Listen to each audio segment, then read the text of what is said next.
Of many, muggings. First off, the guy who knows to hold a gun like this isn't gonna mug you. Right. If I know to tactically do this stuff, I know to be back at least 21 feet because I know you can get to me within 21 feet. You can run and stab me with a knife for it and get rounds in your body, right? So people who are tactically trained that know to hold a gun like this are going to be at distance, be like, get out on the ground, throw your money to the side.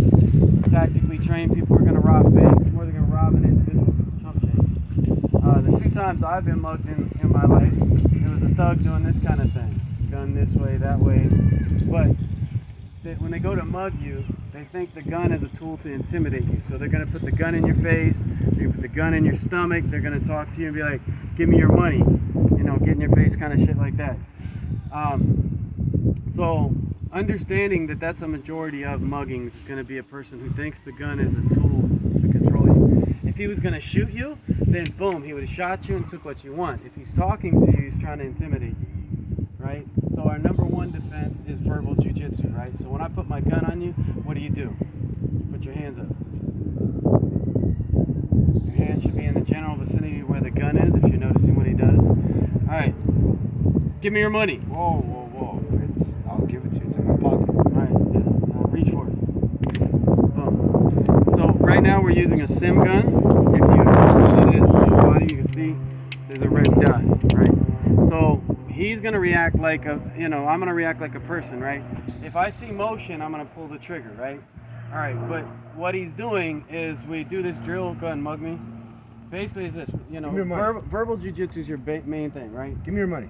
Oh, you want? Okay, can I reach for it? It's in my pocket. Reach for it. All right, I don't reach for it. Boom. I want to get his permission to move before I move. I want him to know I'm moving before I change it. I like that.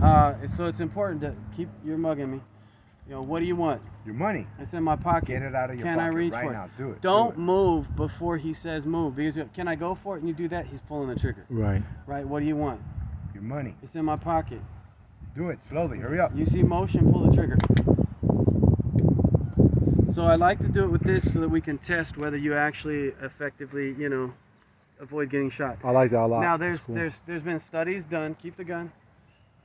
That if I just do this motion, 50% of the time I get hit in the shoulder. Right.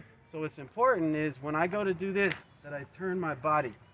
2 things are happening. One thing that's happening is if he pulls the trigger without traveling the gun, I'm blading my body so he doesn't hit me. Right. But my safety is I'm moving the gun out the way.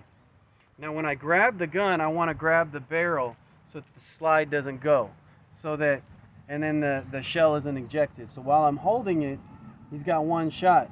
But once I get the gun, go move your finger out so I don't injure it. Once I get the gun, I gotta clear it before I use it. Right. Right? Because you have the slide, and if I'm holding the gun, the slide's not gonna move, and the shell won't eject, so it's jammed. Right? So once I get the gun, I gotta clear it, and then get down. Right? You start giving commands. Right? So he's got the gun on me. What do you want? Money. Do it. So I'm gonna blade my body and grab. Now when we're doing it for self-defense, I have them hold like this so we don't injure their finger, right? And then the second hand comes up here and I hold this way. Because what happens is as soon as I grab the gun, what's he want to do? Pull back. Pull, right? And I want to come to this position. This is my safety. I'm gonna pinch it to my body. I keep the barrel right there on my wrist. So when he puts his second hand on now, because now we're both fighting and he tries to get the gun on me, go ahead and put your hand on the gun and start to push it on me. Right, he can't. So I'm gonna stay here for a while. Now when I'm ready to disarm, I'm gonna come up here, make sure that you keep the muzzle away from your face, right. And then I'm gonna come out that way. And imagine you have a sword and you're cutting. Right. Yeah. So I get to the first position, like let's walk through the positions. 1. When I say I'm going for my wallet, I'm not going for my wallet. I'm moving my hand so it doesn't get shot. Right. Right, it's all, and then I come to here and I pinch. This is my safety if he's really fighting me. And then I want to put the gun over his shoulder and the barrel up. This is an anchor. The disarm is when I drive the gun that way. So I go that way and I take the gun out. Clear it, give commands, right? So he puts the gun on me. What do you want? Your money. Hurry up. It's in my pocket. Can I reach for it? Slowly reach for it. I'm gonna reach for it. Boom, I come to here. We come to this. boom, this is our first disarm right out the top here. Nice. Right, so once I get to here, we're gonna cut down.